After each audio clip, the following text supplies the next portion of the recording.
Israel ने फिलहाल कुछ वक्त के लिए ये हमले रोके हैं और क्या इस बात की गारंटी है कि जिस तरह से अमेरिका के कहने पर या फिर इस ऐलान के बाद कि लबनान में हमले रुकने चाहिए, इजराइल ने हमले रोक दिए और बातचीत के फौरन बाद एक बार फिर से इजराइल लबनान पर हमले शुरू कर देगा, इसकी दरअसल कोई गारंटी नहीं है। क्योंकि आपको याद होगा कि ठीक इसी तरह की एक डील जब गजा में हमले हो रहे थे इजराइल की तरफ से, उस वक्त ट्रम्प पीस डील अमेरिका के जरिए से आई थी। अमेरिका उसमें सालसी कर रहा था और एक तरफ हमास और अमेरिका के दरमियान बातचीत चल रही थी। उस बातचीत में इजराइल भी शामिल था, लेकिन एक तरफ बातचीत चल रही थी और दूसरी तरफ इजराइल लगातार अपने हमले गजा पर कर रहा था, जिसकी वजह से यह बातचीत भी एक तरह से खत्म हो गई। हालांकि हमास तमाम शर्तों को मान रहा था, लेकिन दूसरी तरफ इजराइल इन शर्तों की, पीस डील की, ट्रम्प पीस डील की धज्जियां उड़ा रहा था। और इसी वजह से अब ईरान क्या इतनी आसानी से भरोसा कर सकता है, यह भी सवाल दरअसल बहुत अहम हो जाता है।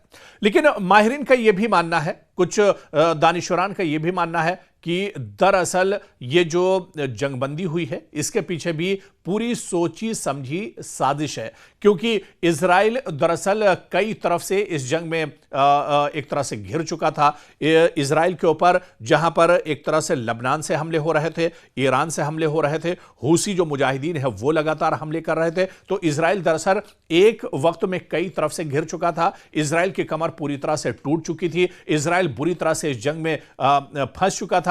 ऐसे में इजराइल को राहत देने के लिए दरअसल अमेरिका ने इस जंगबंदी की पहल की है और यह जंगबंदी कहीं ना कहीं सोची समझी साजिश अमेरिका की है। यह सोची समझी साजिश दरअसल इजराइल की है, ताकि सिर्फ एक टारगेट पर इजराइल फोकस कर सके, सिर्फ वो लबनान पर अटैक कर सके, लबनान को नेस्तो नाबूद कर सके। इस वजह से ईरान के साथ ये जंगबंदी की है, ताकि ईरान कुछ दिनों के लिए हमले ना करे, ईरान अपने हमले रोक दे। पूरी दुनिया की का जो जहन है वो दरअसल इस जंगबंदी के पीछे जहन भटकाने की कोशिश की गई है, दरअसल इस तरह से माहिरीन मानते हैं। लेकिन क्या सच्चाई यही है? क्या डोनाल्ड ट्रंप जानबूझकर उन्होंने जंगबंदी की है? फिर कुछ दिनों के बाद यह बहाना लगाया जाएगा कि ईरान शर्तें नहीं मान रहा है, ईरान एक तरह से राजी नहीं हो रहा है, ईरान दरअसल उस पर भरोसा नहीं किया जा सकता है और अमेरिका फिर से ईरान के ऊपर हमले शुरू करेगा, इजराइल फिर से ईरान के ऊपर हमले शुरू करेगा, जब तक इजराइल अपना जो मंसूबा है वो एक तरह से मशरिक़ वस्ता में पूरा कर लेगा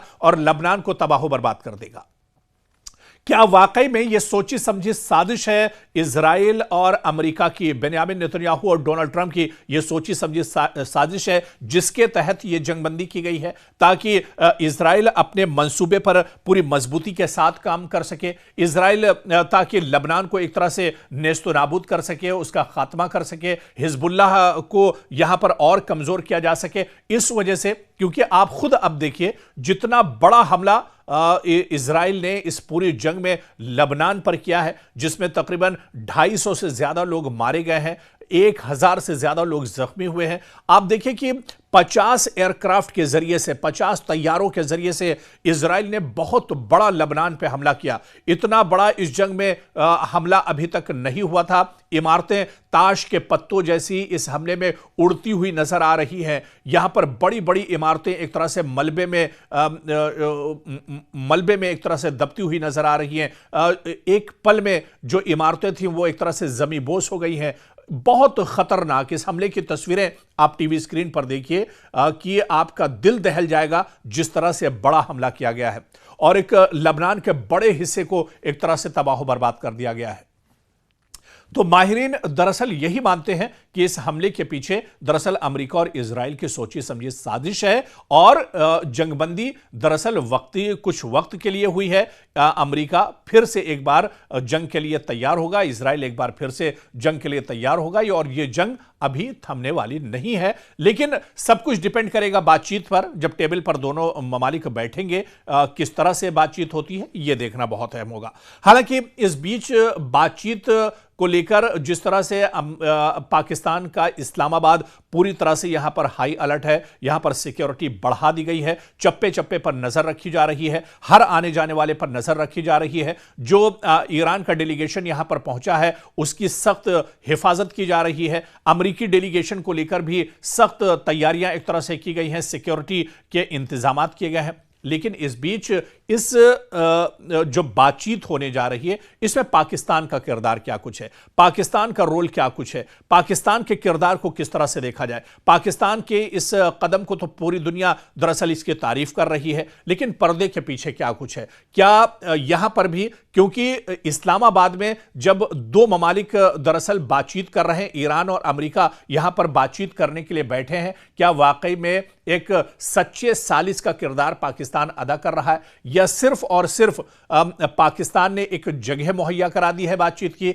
पाकिस्तान सिर्फ मेजबानी कर रहा है। इस बीच में पाकिस्तान के वजीर आजम शहबाज शरीफ को शामिल होने की बातचीत में एक तरह से इजाजत नहीं मिलेगी। आसिम मुनीर जो आर्मी चीफ है उन्हें भी इस बातचीत में शामिल होने की इजाजत नहीं मिलेगी। यानी पाकिस्तान एक तरह से इस बातचीत का सिर्फ मेजबान है, उसे इस बातचीत में शामिल होने की इजाजत नहीं होगी। यानी एक बड़ा मौका होगा पाकिस्तान के लिए फोटो सेशन का, जहां शहबाज शरीफ और आसिम मुनीर पाकिस्तान, ईरान और अमेरिका के डेलीगेशन के साथ फोटो सेशन करेंगे, फोटो खिंचवाएंगे। बाकी इसके अलावा कोई किरदार पाकिस्तान का इस बातचीत में दरअसल नहीं है। दानिशवरान भी इसी बात को मानते हैं और बहुत से लोग इस बैठक पर एक तरह से ताज्जुब भी कर रहे हैं कि जब पाकिस्तान के अंदर यह बातचीत हो रही है, पाकिस्तान एक सालिस का किरदार अदा कर रहा है, तो फिर इस बैठक में पाकिस्तान को शामिल आखिर क्यों नहीं किया जा रहा है। क्या यह पाकिस्तान की बहुत बड़ी बेइज्जती नहीं है?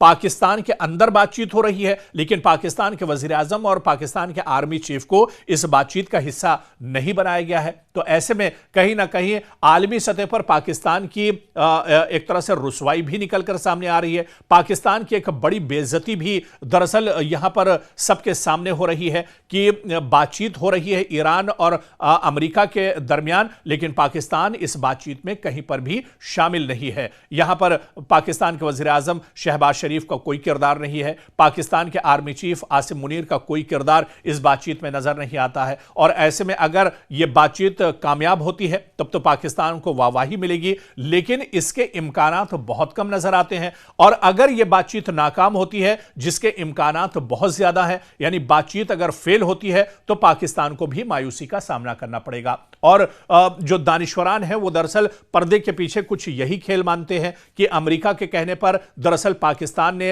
ये पूरी जंगबंदी का ऐलान कराया और उसके बाद जंगबंदी के लिए बातचीत की मेजबानी दरअसल पाकिस्तान कर रहा है। लेकिन यह सब कुछ अमेरिका के कहने पर, अमेरिका के इशारे पर हो रहा है। सिर्फ दरअसल जिस तरह से अमेरिका जो चीज बता रहा है उस हिसाब से पाकिस्तान कर रहा है, और इसके अलावा इस पूरी बातचीत में पाकिस्तान का कोई किरदार दरअसल नजर नहीं आ रहा है।